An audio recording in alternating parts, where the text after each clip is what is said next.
আপনি কি খাবার খেয়েছেন এখানে? জি ভাই, খাবার খাইছি।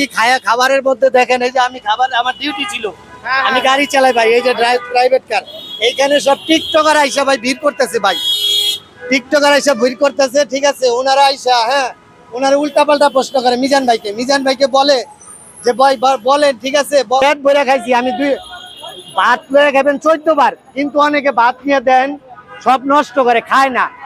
ওনার ভাই এটা হলো গরিবের, উনি বারবার বলছে রিস্কালা আমার স্যার, জিজ্ঞাসা করে রিস্কালারে স্যার কয় না ভাই? আরে ভাই ভয় পায় না, রিস্কালারে স্যার কয় না মিজান ভাই? কি কন বলে না, রিস্কালারে ছাই কয়, স্যার কয়। কিন্তু ঘটনা হয়েছে ওনারে উল্টা পাল্টা প্রশ্ন করে বিভ্রান্তি করে, কয় আমি এই নাটক করি না। আইসা পড়ছে, দেখলাম রাজীবের বউ আইসা পড়ছে, উনি বারবার করছে বোন তুমি যাও গা, এখানে মহিলারা আসবা না। ঠিক আছে, আইসা বলতেছে আলু কম, ঝোল কম, পাতলা, না খাই ভাই বলতেছে, না খাই বলতেছে। আমি খাইছি পেট চুক্তি ভাই, আলহামদুলিল্লাহ।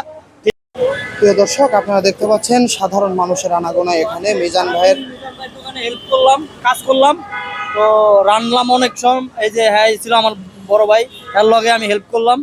তো মিজান ভাই একটু ক্লান্ত, আপনাদের মতন ইউটিউবরা যারা আছে একবার ইন্টারভিউ দিতে দিতে বড় ভাই অসুস্থ হয়ে গেছে। বড় ভাই আছে, হেফাজতে আছে। বড় কথা, মনে করেন ইন্টারভিউ দিতে দিতে তো অনেক মানুষই তারা এই ব্যস্ত, মানে তার মানে চতুর্দিকে তো গরমে, এমনি ব্যবসা গরম, তো অনেক মানুষ যদি তারা বেড়ে ঘুরে ধরে, তো একটা মানুষ সুস্থ থাকতে পারে না। তো সে বলছে সে অসুস্থ, তো এখান থেকে ভাই আপনি যে কাজ করতেছেন এটার বিনিময়ে কিছু নিবেন কিনা? না না ভাই, কিছু নিব না, কিছু নিব না, তবে কাজ করতে পারি ভাই, আমি আমাকে খুব ভালো লাগছে, আমি খুব হ্যাপি।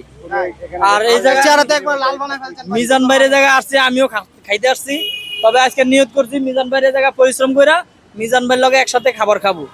সে তো নাই, আজকে মনে হয় আসবে কিনা সে জানি না। আসবে, তবে একটু একটু লেট হবে, মানে একটু অসুস্থ হয়ে গেছে তো ইন্টারভিউ দিতে দিতে, সেই জন্য একটু লেট হবে, আর হেফাজতে রেখে দিয়েছি। ঠিক আছে।